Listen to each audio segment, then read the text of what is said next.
Honestly, if this guy says he's going to do a product demonstration, I'm going to fake a phone call. Why did I click accept? How are you going to handle the metaverse when you can't even unmute yourself? Why is it always like this?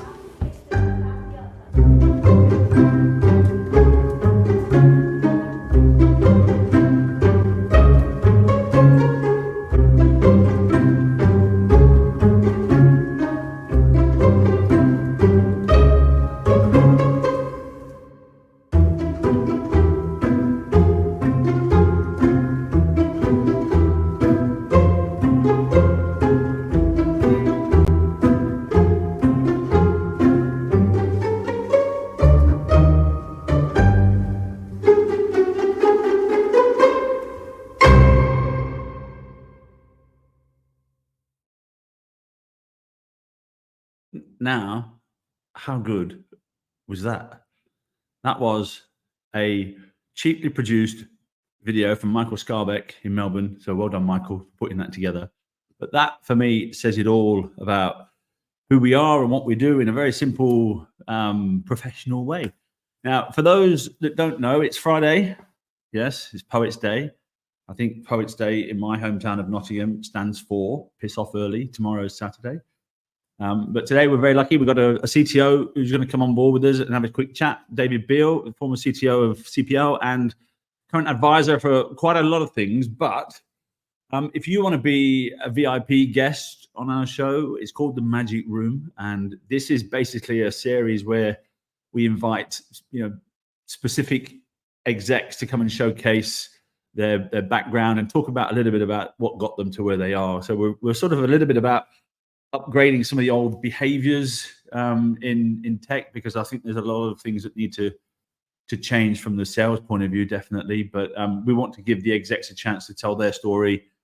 So we are in search of the most distinguished change makers who want to join us on the Magic Room podcast. And if you're an individual that's risen up through the ranks like David, and you're now driven to give back and help others, well, I'll put a link in the post. There's a tool in there. We've old Jimmy Leishman's called it the Magic Mind Card, and it's a little bit of a short test that's crafted to basically unveil your own distinctive style of business. And it's pretty much for technology leaders, but it's our tool that we use to pinpoint the most influential leaders like David, so we can spotlight them in the Magic Room. So with that, I'm going to introduce David to the stage. Hi, David. How are you?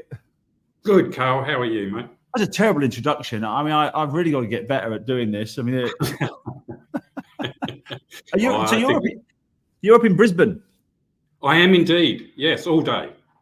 My daughter's up there. She's a Queenslander. She's a New South Wales woman. She was born here, but she's in her 4th year at UQ. And I hate to say this, but she's converted. Converted to a Brisbaneite, to a Queenslander. She's got a Queensland number plate on her car that I bought her. I'm disgusted. I mean, I told her I'm not paying the insurance. You'll have to take it off and paint it yellow and black then. Do you know what? She was in her first year of college. She went to King's up there at UQ. This is really funny. Maya, if you're watching, what she didn't realize was that all the Brisbane kids who have got cars, they put their L plates inside the window. She didn't realize this, and she stuck it on the front of her bonnet. So guess what happened in the nice heat that you've got? It welded it. Oh, really? Yeah. So she's got a welded L plate to the bonnet of her car because it was so hot up there that it just melted into the bonnet.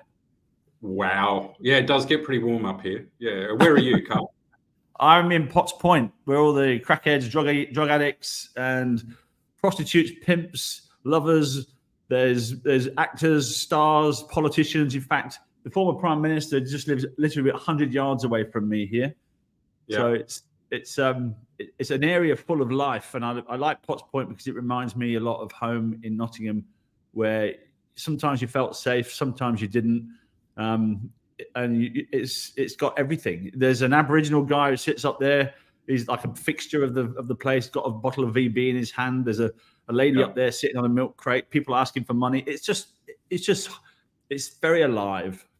It sounds like a good showcase of the diversity of life and the people that live in it. Totally. I wanted to say those words, but that was exactly what I meant to say. But it's literally, I mean, across the road, I've got people like Paul Zara, the CEO of the Australian Retailers Association. There's Rob James, who's the old CIO of Vodafone, doing some stuff now. And so we see each other in the streets all the time, and you sort of get to know everybody because of their dog, and you get to know everybody because of who they are. You see them all at the coffee shops. And honestly, there's billionaires that you would never guess are billionaires because they just walk around in flip-flops. And I like that. Money doesn't put, so I mean, I think that's great. You know, money shouldn't change who we are essentially. It enables us to do things and give more and help other people, more importantly. But, you know, it's a tool at the end of the day. Exactly. Now, David, thanks for joining us. I know it was a bit of a short notice thing, but, you know, this is literally about, you know, showcasing execs. One of the things that I really like is actually understanding how a lot of the execs get to where they get to. You know, we had a call yesterday was it yesterday, the day before? And one of the execs told us, I asked him, how'd you become a CIO? He said, I was watching Star Trek as a kid growing up and I got interested in technology. So let's start there. Tell us who you are and where you come from, as Cilla Black would say on television. I was born in Grafton, born here in New South Wales. Was very lucky to have hippie parents. They kind of moved all around Australia. They'd take job shares. So I've kind of lived in Alice Springs, Tennant Creek, Darwin, Albany, Inverell. I went to school in Adelaide. And really for me, my background is I'm a bit of a yes man. Any opportunity to expand myself and get myself out of my own comfort zone was what I sought to do. So I didn't actually start in IT until I was 29, I think, where I was actually a truck driver and bobcat operator for someone that was quite well off, and they ended up buying a printer and said, do you want to teach yourself to print? You know, I'll give you 3 months, and if you can, we'll start a printing business. So I got into running a single color GDO Heidelberg single color press, and with that came needing to make my own plates, and with that meant I needed to get into Adobe Photoshop, and to do that I needed to set up a computer, and I hadn't touched a computer at all by the time I was 39. You know, I was on my second marriage with 2 kids that were living me full time, and I was playing around with very early Windows 98. So I didn't touch technology. But what got me about it was the ability to connect people. And that's where my passion for tech really came off. And from there, I've just kind of been fortunate enough to find myself in roles where I've been able to excel and make it up to, you know, as you said, the Chief Transformation Officer at CPL, or the former one from there. So it's been a secondary. I've actually got a couple of different crafts. I'm a staircase manufacturer by trade. I do a lot of carpentry and stuff like that. I've driven cranes through London. I was a jackaroo outside of Cooperpedy, one of the largest fenced sheep stations in the Southern Hemisphere. I've done dried flower ranging in floristry shops. I built augmented communication systems for non-verbal people with disabilities that can't communicate. Written some packages that have gone around the world to help particularly young women with disabilities understand their menstrual cycle. So I got into health at that particular point. My passion is about helping to grow people, helping people know what their own limitations are and why those limitations are there, and methods to break those limitations. You know, I think we hold ourselves back every single day we wake up, and fear for me is a lie. It's you know, we get an emotional response to something that hasn't yet happened, and just because it did yesterday doesn't mean it will do tomorrow, but it holds us back all the time. And so I'm kind of driven. I just use the advantages I've had with the experiences, but as a leader, I'm driven to see people reach their own goals. You know, I'm happy with where I'm at in my life. I'm quite satisfied with the kind of stuff that I'm doing, but it's the passion for people that has always driven me. Right through to being a group leader at a scouting association where I led a group of 145 children and 30 odd adults. And I can tell you, working with volunteers inside of an organization like that can be quite enlightening. there must have been something that inspired you growing up. I mean, who are those? Can you name specific mentors? Not mentors, but people that you looked at and went, "Wow, I want to be like you." You must have had some amazing inspiration in your background. Yeah, this is going to sound corny, but I mean it to the depths of my heart. My parents. I was born with a silver spoon in my mouth. My parents have given me and I don't mean that monetary wise. They went broke sending me to a really posh school, which was pointless because I failed that at the time. But they just taught me anything you want in life is up to you to go and get. We will be here for you regardless of what choice you make. So I've never had an issue with any pathway I've taken, and I've done some outrageous things which we won't talk about here. And I've been in some interesting situations right the way around the world. My parents have always been there for me. So I mean it. And, I get inspired by people like Niccolò Machiavelli and some of the early leaders in Europe and Italy. I think, that would have been a really interesting time. So the Renaissance leaders kind of inspires me, that border between art and governance and government, and I find quite interesting. It's really good. I mean, so I'm 54. You're around the same age, looking at me, and 55. Yeah, 55 years. So I was pretty close. I just know there's been a massive change in generationally the way we feel and think and do stuff. I remember that. I keep thinking as you're talking, talking about your parents being inspiration for you. I was on the phone with my dad this morning. He's 78. He's not in a good position. He was a roof tiler most of his life, working with asbestos and God knows what. And his lungs are a mess now. But I can't help but think of that one phrase that says, "Hard times create strong men. Strong men create good times create weak men, and weak men create hard times." And I get the sense that we're going back into that cycle of creating hard times again, because there's I think what you just mentioned there about helping people is there's a lot of people that need help right now, because it seems like we've gone through a cycle of having too much good times. I wouldn't disagree, and I think that's an awesome statement. And strong people, create good times, and weak people create, that sort of stuff. So I think it's kind of across all of community. I think what I'm seeing is that the more smaller our universe has become, particularly with social media, concerts, all of that kind of stuff that came up. I think we're in a position where we're trying to defend what we believe too much, and it's become too important to go, well, Carl, where do you stand with the green economy? It's like, well, at the end of the day, I don't really care. I have my own thoughts and opinions, but it doesn't grow community. It doesn't save children. It doesn't help people become who they are. It doesn't, address vulnerability in amongst all of us. And so I think part of what I'm seeing in community is we've got to stop being so precious about who we talk to and what people say. I don't care what anyone tells me. My morals and thoughts are not under threat by listening to anyone that I don't necessarily agree with. In fact, I'll learn something, and I don't feel threatened. I think to a degree we're feeling too threatened by those things that are around us, that we've got to stand and fight for what we do. Let's not do that. Let's just live what we do and live who we are. And I think tolerance, is something we've got to stop being tolerant of people. Tolerance, I think, is quite a negative thing. What we should do is just, I accept you, Carl. I couldn't care less, to be honest with you. You don't impact my life. You don't impact me. Really interesting thoughts. Not for me, but do you want to go and play soccer or whatever it happens to be? Football. Yeah. Football. You bet with your foot, not your socks. Yeah, that's right. I better call it what it's actually called. Yeah. Yeah. But it's so true. I'm totally with you. I think I grew up with a Jamaican family. I was the only white kid in my family. My dad married a Jamaican lady when I was a baby, and I was pretty young, 3 or 4. And I just don't have any issue with anything or anybody. But it seems that there's a lot of stuff going on in the background where there's that sort of tolerance has disappeared, or it's disappearing a little bit now. What's your vision for the future of tech and how that's going to help? So that's a great probably segue into talking about AI and all that sort of stuff. You saw what's happening with Google with their Gemini issues. Yeah. Asking what the forefathers of America looked like, and it gave a completely different picture. What are your thoughts on where that is going to go?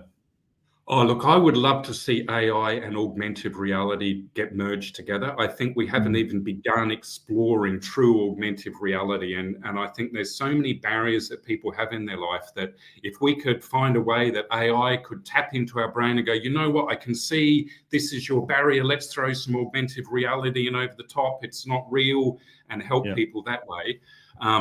You know, AI's, and I'll be honest, this is part of what I love about this industry. AI's been around forever and a day. Just because we get access to it now easily via the web, you know, banks have been protecting our accounts for AI for years and years and years. It's been around for ages. And I think, and I see what I see in tech all the time. Security comes in over the top. We better not use AI. We need clear policies in case, you know, we leak all of our customer data. Well, yeah, okay, that's a bit OTT, really. You know, let's stop going. I think it's about the pendulum. You know, it'll be good to see AI where the pendulum is in the middle and we're using it. It's neither everyone has to use it or you can't use it because it's too insecure. And tech's like that, though. Yeah, well, that's. I mean, you look at that with cybersecurity now and what's going on there, right? I think going back, putting your hat back on. In the CTO role of a pretty big company, you know, how would they be managing, for example, identity or any challenges around that at the moment? Because that becomes a big problem, I guess, in big companies using tech to manage identity. And so there's a very good client of ours. Her name's Nadia Jones. If Nadia is watching, hello, Nadia. I know she'd be interested in understanding that question from a CTO's perspective. Look, I come back to, and I get hounded for it a bit. I keep coming back to, what is it you're protecting? Because that's the reason why you have identity in the first place. And coming back to that risk stuff, you know, you need really strong identity protocols if you've got high levels of restricted data that could be breaching people's lives. So, you know, you start off with a zero trust type model.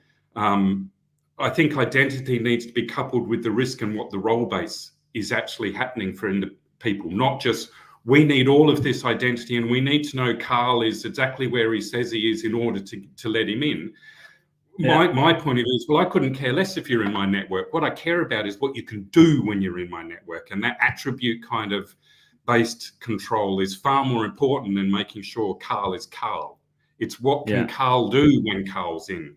You have to start there. And I don't think there's enough organizations that start at that practical point. They look immediately at, we need to make sure Carl is Carl. Well, why? Because, and this happened when I was rebuilding the payment gateway for Queensland Government, one of my roles when I was the Director of Self-Service. And I remember looking at the authentication methods there, and there was a lot of paranoia from the security people. I said, well, let's just run a scenario. What can happen if I hack into a payment kind of shopping cart for government? Well, I don't know. What do you think will happen? Well, they might get to pay someone else's bill. Oh, yeah, that's true. So there's no data access. I can't get anything. All they'll see is all my bills. And if they hack into that cart, they could pay it for me. So what's the risk? Here again, I think we've got to go back to, and I encourage all the people that work with me, go back and ask the questions. Don't just take what you're told on face value. Do the investigation, dig deeper, have a true business reasoning for why you're using the tech. Tech is lovely, you know, but tech doesn't drive a business.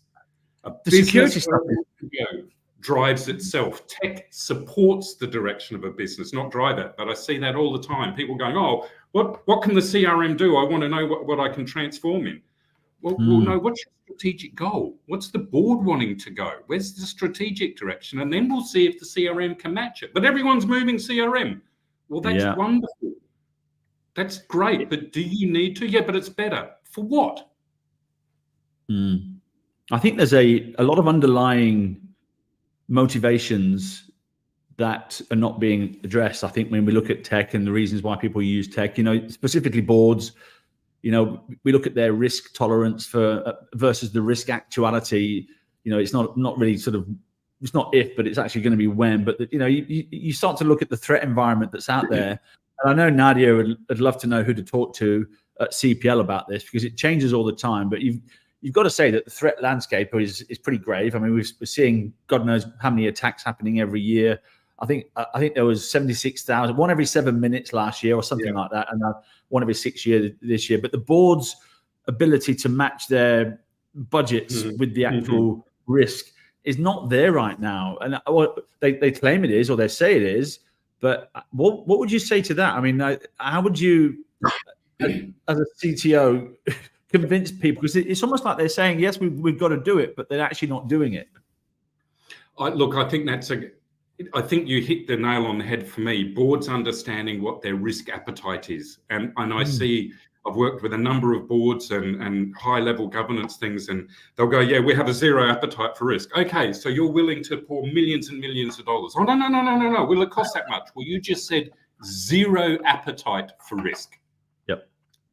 So I think it's about letting boards know that's what that means. And just because you say you've got a medium risk appetite for security doesn't mean you're going to get hacked. What it means is you're going to balance your budget with the appropriate controls to ensure that, again, coming back to the primary person we lock this stuff up is around data leakage and data protection and brand awareness, and truly understanding, well, what is the true impact if someone breaks into our website and releases all our public information? None. So why would you put huge identity over the top of it? There's a bit of brand awareness.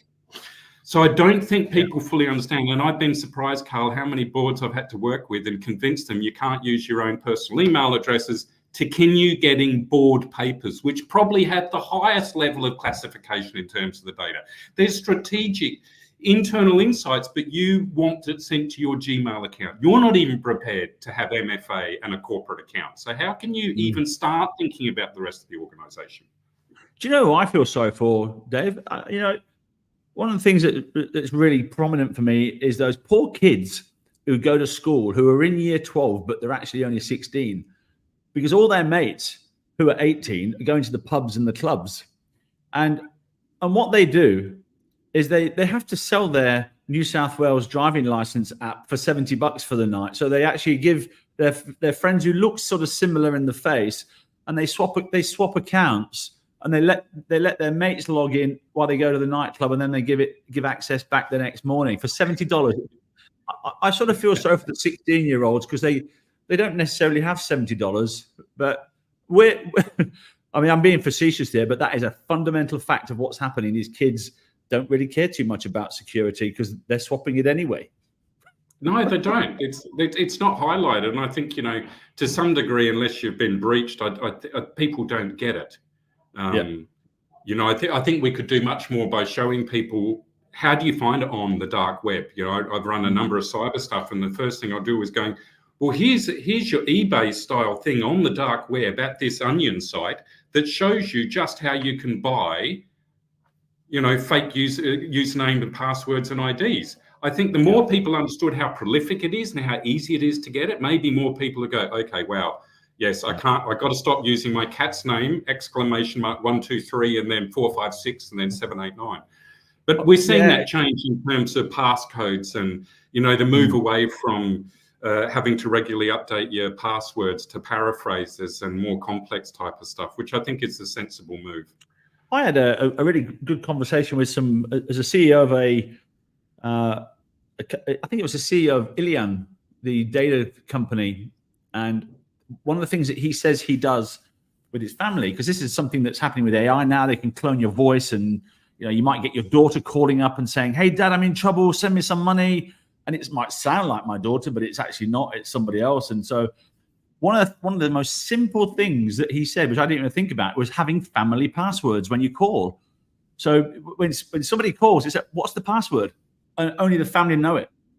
And so you'll know it's actually your family calling when you do that. Just simple techniques like that. Let's go back to what you're doing with social impact, because you've been doing a lot with that space, right? And I sort of look at what we're doing, turning business meetings into feeling good, because that's ultimately what we're doing. We're trying to reframe the way a business meeting happens, so you can actually get some good that comes out of those vendor interactions. Yeah. What have you been involved in with tech that's sort of giving back? Because there's a lot of greenwashing going on out there. Holy shit! I mean, there's a lot of people that are just that are just ticking the box on the annual report or the reconciliation action plan. It's all, I'm seeing so much garbage that's actually just, it literally is. And I think greenwashing is one of the board's top priorities this year. Yeah. Yeah, I think there's a great role, and I'm just going to talk about something that's close to my heart that I mentioned before, and that's about empowering people to communicate and have their own decisions. Yep. I think tech has such a long way we can use it to help people that might not read English, people that have a lower level of intellectual capacity. How do we use tech so they can speak for themselves and not through advocates? And I'm not saying there's anything wrong with having an advocate that speaks on your behalf, but it is not the same as expressing yourself your way. And so I think there's a lot of room for technology and helping people convert either language to pictures in real time and allowing me to, ask for my own account details with Telstra without having to point to a communication book and getting someone else to ring up and call. How do we move past voice? There's some great techs, particularly in Australia. Noah Face is a good one that's starting to explore, well, let's get rid of people that can't, no dexterity, they can't type. How do I use my face and tie that in with Active Directory so that I can authenticate using my face and maybe blinking? I worked with the University of Southern Queensland with a gentleman out there where we built a set of mouse and it worked on the eyebrows, and it used a mercury switch to help someone navigate a computer. That's the sort of role that I see tech play. How do we enhance people's lives that don't have the same capability as the rest of us? There was some guy on TikTok the other day. He had a headset on that was reading brain thoughts or something, and somebody would ask a question, a really difficult one, and he just literally thought about the answer, and it searched Google and gave him the answer in his ear, and he answered the question. I don't know how the hell he's done this, but it was something along those lines. It's this close, isn't it? It's not far away. It's not far away, and then we've got and there'll be the usual social, is it right? Is it wrong? How far are we moving away from being human? And they're all lovely existential questions, but, and I know it's an impossible dream, Carl, but I'd love to see us all get to the good of those people that are marginalized through no fault of their own, through nothing. How do we help them? Because as a society, we're desperately needing more creative people to come and help us do a whole range of stuff, in my opinion. I agree. I mean, I'm totally with you. Obviously, social impact is something that's close. I grew up with nothing. I've given them. So we've given about $1.5 million away to charity. We've given $1 million to Starlight Children's Foundation, which has helped 40,000 sick kids through these meetings. I can barely pay my rent still, and so I feel that what we're doing is bigger than me. It's not just about me. It's definitely not about putting Ferraris in the garage, because I don't have a Ferrari. I've got a 10-year-old BMW. But what we're doing it's purposeful and it's meaningful, and I feel more alive because of that. The fact that I've developed a little idea that's given $1.5 million away already, that for me means let's just grow that, because there's a lot more good that can be done now. And then all those little cases on the side, like what you're talking about there, we can help more people. That's ultimately what this is all about. And I think there's so much more opportunity out there. And ultimately it's about changing certain behaviors. I'm seeing a lot of, and that's what it is, right? It's how do we change a little bit of a behavior, and there is a shift happening, especially in the sales world. And I think if you look at companies like Gartner, they are saying that by next year, 80% of decision makers will meet suppliers in digital channels. And so we've built a digital channel specifically for that purpose, but they're talking about the reasons why that's happening. And that's because the baby boomers are retiring. Yeah. The Generation X's like you and me are not far off retiring. The millennials are pretty much the ones in the decision-making powers at the moment. And the Gen Zs are coming up through that as well. And they don't even want to speak to salespeople anymore. They want to self-serve. They want to get their information, get access to what they need, the answers to their questions from their peers. They want to talk to Dave and go, Dave, hey, I'm thinking about using Okta. I know Okta's really good, and yes, you can pay me for that one for the plug. And Okta's a great client of ours, and we thank you. But I want to talk to a peer of mine to see what their experience was like using Okta before I go to Okta. Are you seeing that? Yes, I think, and I like the question, are salespeople bad today? My answer to that would be no. What I think is bad today is the KPIs that drive salespeople, because I think it's the KPIs behind that has changed what a salesperson intent was. They don't have time to understand your business requirements. They can't afford to go, well, you know what? Okta may not quite be right for you because you need this particular thing. And in all honesty, don't think it's right for you, but here's another one. Yep. We're setting salespeople up that they can't actually service the clients. They're servicing their own KPIs. And I think but I see that inside of businesses. I think there's KPIs, getting the right KPIs is so important to grow your team and to grow your business. The incorrect KPIs can destroy you, particularly in contact center, but I could talk about that for a while. Yeah. Hey, I'm a Ring Central partner. If you've got any deals, mate, throw them my way. I'm Ring Central. I get paid off those deals, so that. In fact, when Ring Central first came into the country, I immediately reached out and became a partner. I'm now a gold partner, and so I introduced them to contact center deals and whatever else. So if you've got any leads, I'll split the commission with you. Anyway, so one of the things that I'm seeing.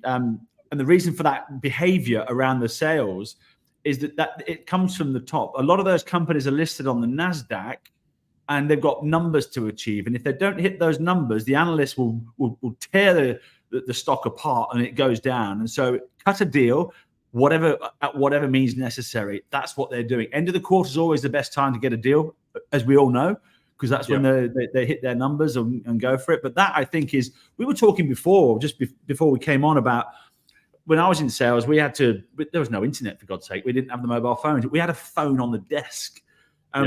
My first job in Australia was with Macquarie Corporate, with David and Aidan Tudorhope.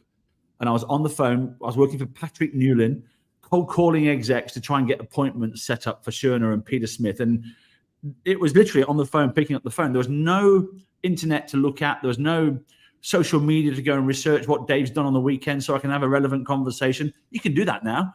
But now we used to have to go to walk around into Dave's office on our feet, go into the office, sit down at reception, steal one of the annual reports that were printed on the desk, take it back to the office and read it, look through it and analyze what was going on inside the company's strategy, and then call Dave and say, hey, Dave, I can see that you're doing this. Can we have a conversation? I think we're aligned. There's none of that anymore. And I want to go back to that because I think that's where value sits. Yeah, it's funny. I get you were talking before about how many emails you kind of get in, at an executive level.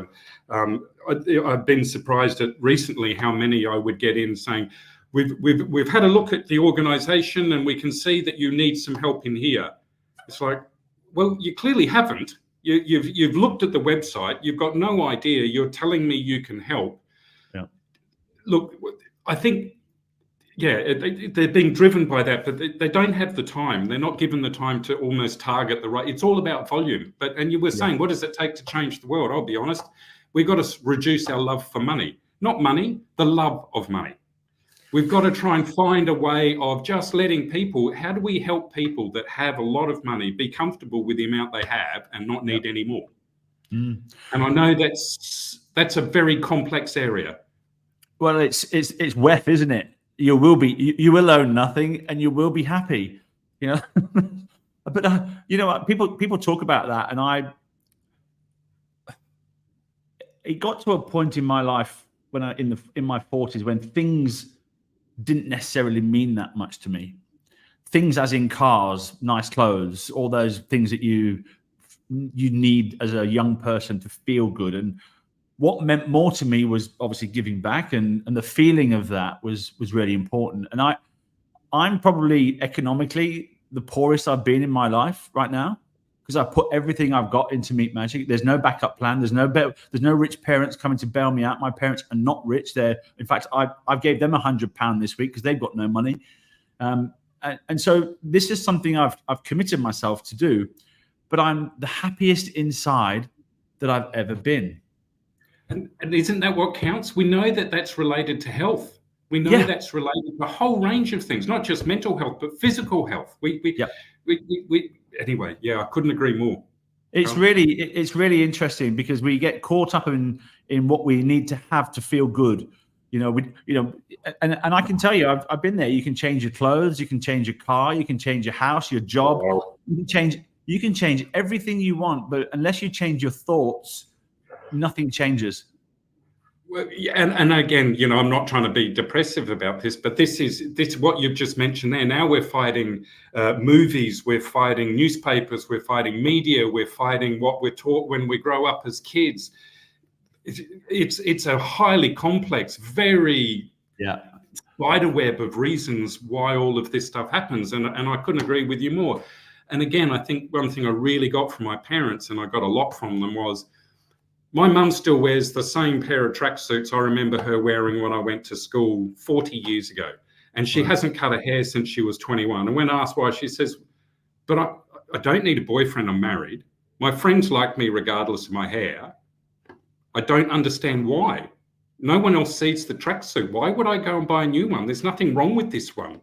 And it was cemented in me very early. These things don't make who you are. Yeah, and I know that we teach people they are, because you look at the new idea and you see, it's like, what's so-and-so wearing at the BAFTA? So we actually, we force this on people, if that makes sense. We're giving it to that generation. We're teaching kids, well, it is about what you wear, because that's what the media is going to tell you. We want to see who's wearing what at the red carpet. And without breaking that, how are we going to help people let go of the material things and start looking inwards more? It's funny, isn't it? One of my chief evangelist, who's one of our massive supporters, is Rory Sutherland. He's the vice chairman of Ogilvy in the UK, and he talks about the human behaviour and logic. And he said the human mind does not run on logic any more than a horse runs on petrol.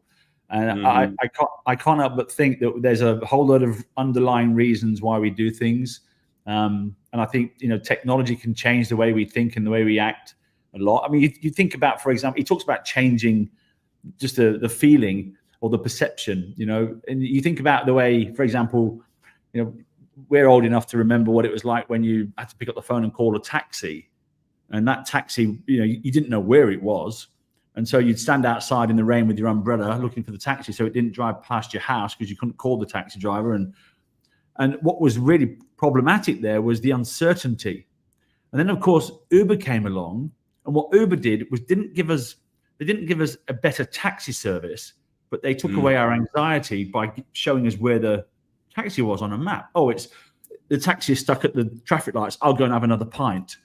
That is, I think, what I'm seeing with technology is how do we look at what the impact is going to be on human behavior, to try and help drive some of that good stuff. And I think we're not. I think we're not far off. I think there's a lot more emphasis going into the human aspect of how we're using technology today, and I look forward to that. So tell me about your future, Dave. So you're now doing something for yourself, and I am doing a number of things for myself. I'll be honest, I've sort of semi-retired. I wanted to retire when I was 50, so I'm a bit 5 years past that. And that's not because I have a lot of money. I'm like you, I'm running on the smell of an oily rag, but I'm free of a whole range of things. I'm free from some of those constraints. I'm happy with what I pursue in life. I'm content. And probably for the first time in my life, I'm really just quite relaxed about where I'm going. I left CPL for a range of reasons, but predominantly my philosophy is I can't see what's behind another door if I'm stuck in a room. Yeah, I can open that and I might see a whole range of other doors, but I can't really leave this room to go and have a look at another one, if that makes sense. And so I don't know, but I've done this regularly. I'll leave when I think it's time to leave, and something will happen and turn up. You've got to back yourself, I think, and believe in what you've got and your skills that you have. Yeah, and I'm a big believer of serendipity, and that we should be creating serendipity every day. And that's what these sorts of things, doing them randomly, is where serendipity and little bits of magic exist. And I think we can create we can create magic psychologically much easier than we can create magic with physics. And I often say to people, do something that you wouldn't necessarily normally do, because that's where you'll find something. And in evolutionary terms, humans are not very good at doing things that make them feel unsafe. They do things because they want to feel safe. And it's like when nobody got fired for buying IBM because it's the safest thing. It's like you always do what you've always done, and you always do what your competitors are doing, because not because of anything else, because you don't want to get fired. Yeah. And that's in evolutionary terms, what it does is it stops you from exploring something new, because psychologically you don't want to get fired. And so you think about the bees and the way they operate in their bee world. Often the queen bee does a waggle dance, and they all go following after her into a field. The field's full of cows. The cows are obviously trying to eat the flowers, and so all of a sudden the bees go and compete with the cows for the flowers to pollinate. And there might be there's no sales manager there going, hey, we've got to get 10 tons of pollen. We've got our targets to hit, our KPIs to hit. But what happens is there's always 20% of bees that peel off and go the other way.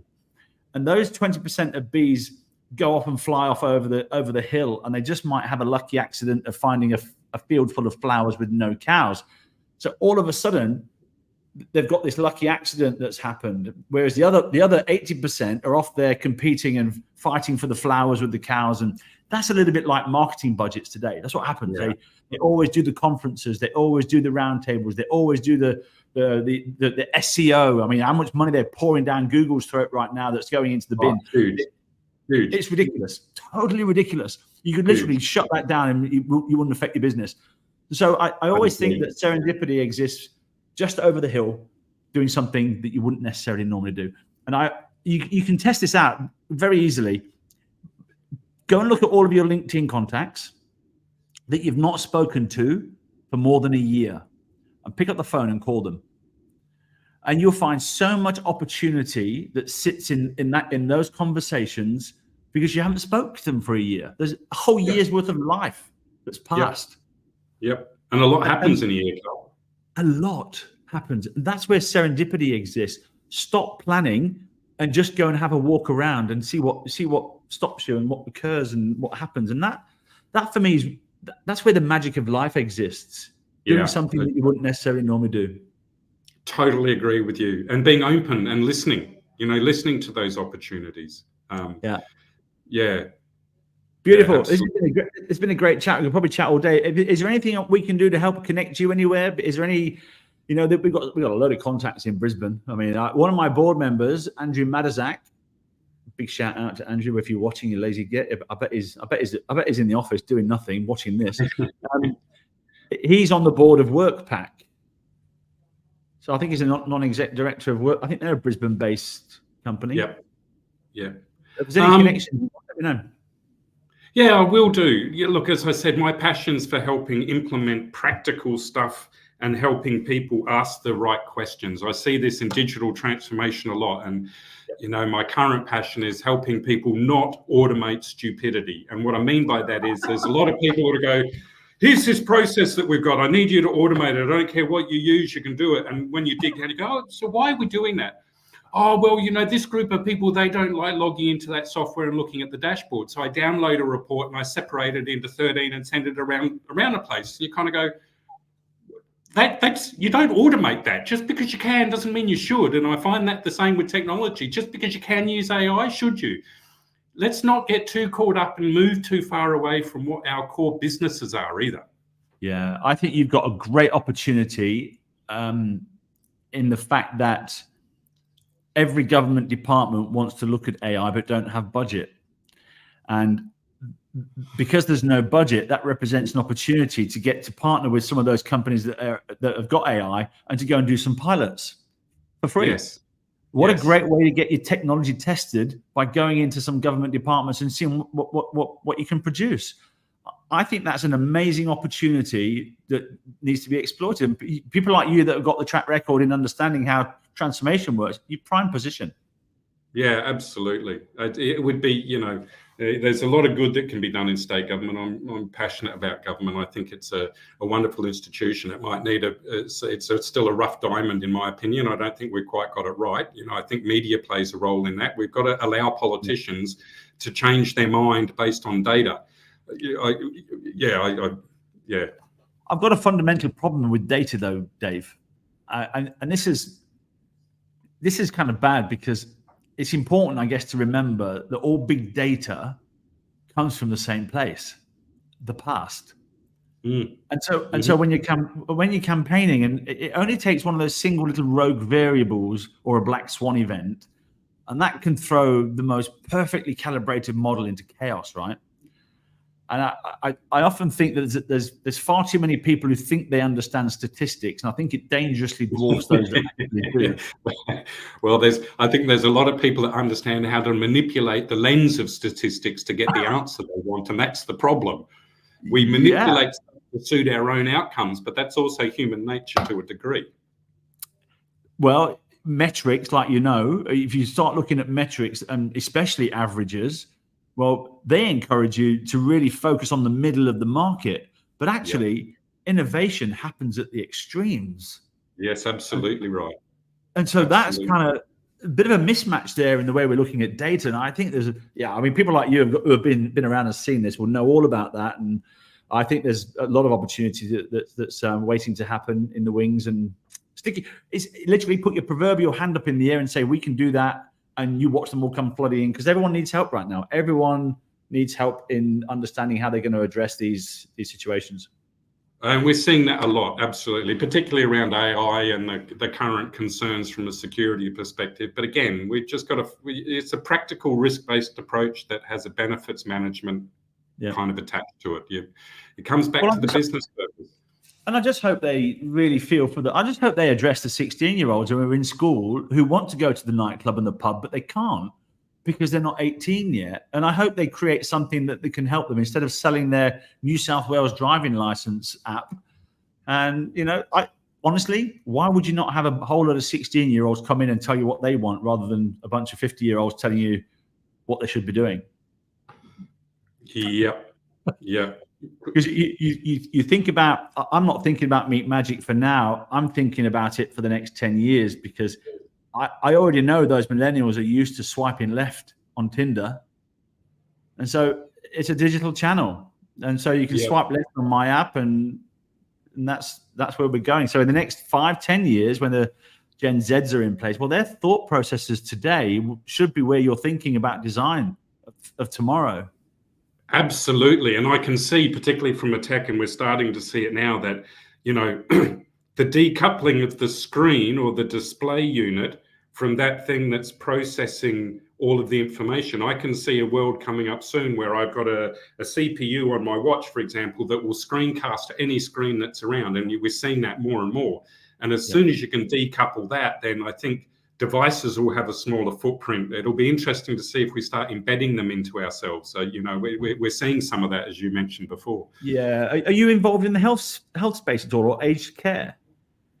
Yes, certainly have been a number of times. And my recent role came out, CPL provides obviously aged care services, and my mother was a physiotherapist in the aged care, so I have a bit of a passion for aged care too. I think we're not utilising that in schoolyards. I think we can do a lot in schoolyards by taking some of the retired people and having them walk around the schoolyards during lunchtime. I mean, if you think about it, school playground at lunchtime is probably one of the most brutal environments for people that think differently. Because if you're not thinking along the same line as everyone else and you don't have the latest, you're not using the latest TikTok videos, blah, blah, blah, then you're pushed to the outer. But it's those outer people that can help change the world because they're not thinking the same as those that are, I don't know, have bought into the, the cooler. They haven't drunk the Kool-Aid like you see many kids in the playground. And I think there's a role that we could use aged care for that and just help them go, you don't need your latest Nike shoes or your latest bloody, Samsung 3, whatever it is these days, in order to be popular. They're all wearing these Crocs at the moment, which is kind of weird. And I often look at these and think they're a wonderful contraceptive.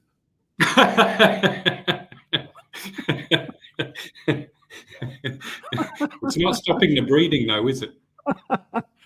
Dave, it's been wonderful chatting with you. There's so much we could go on for hours and hours, but let me catch up with. I want to introduce you to Jimmy, who's the founder of Tea Time, which is an amazing little technology platform that goes into places like aged care homes to help the really old people who can't use phones connect back with their family.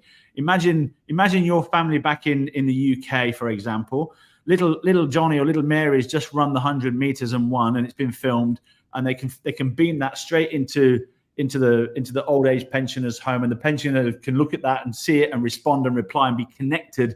Perfect for mental health, really lifts them back up. And we need to be doing more of that. It's their last chapter of life, bringing that together now with technology.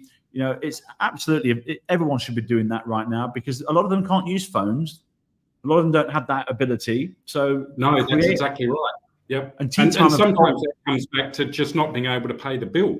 Yeah. I can't actually leave my nursing home to go and pay for a bill, and I don't want to necessarily ask someone else to do it for me. There you go. Or buy something. Absolutely. Yeah. And Tea Time have solved that problem. Very cool tech. I'm going to introduce you to Jimmy, who's the founder. He's a lovely guy.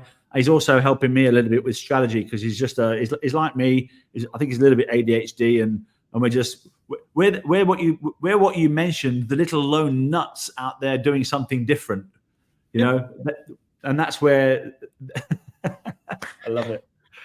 I'm gonna play the last clip before we go, because this was something I just went to the Salesforce conference the other day.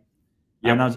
And just like the serendipity stuff, I walked around and I got stopped by a couple of clients, and one of the clients is a company called Conga, and the guy stopped me and he said, I'm not going to swear, but he goes, "Love you." He really loves the whole magic thing. So I filmed him and I got him to talk about it. So I'm going to play him as a final intro. But I just want to say thank you, David, for coming on. Thanks for having us, Carl. It was good. It's a lovely chat. It's just nice. It's not too weird and technical like the CIO forum or something, or weird. It's about you, and I'm grateful that we got to see behind who you are, and it's beautiful. It's a beautiful way to do it. So have a cracking weekend. Same with you, and I'm looking forward to giving back. Beautiful. Thank you, Dave. Me magic. That is the magic of me magic. Yeah, Ooh, wrong one. Magic of me magic of me magic of me magic of me magic.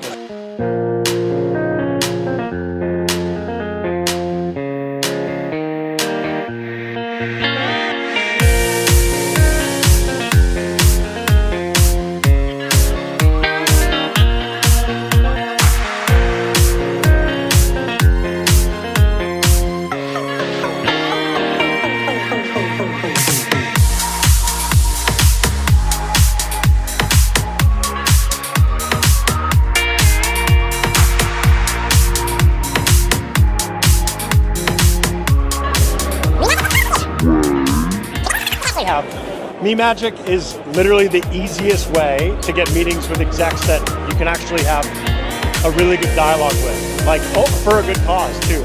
I start every conversation I have with an exec about like what cause they're donating to. I don't even start a conversation off with business. Like I connect with execs on like a deeper level about things we care about outside of the office. Like I think that is the magic of Me Magic. It's like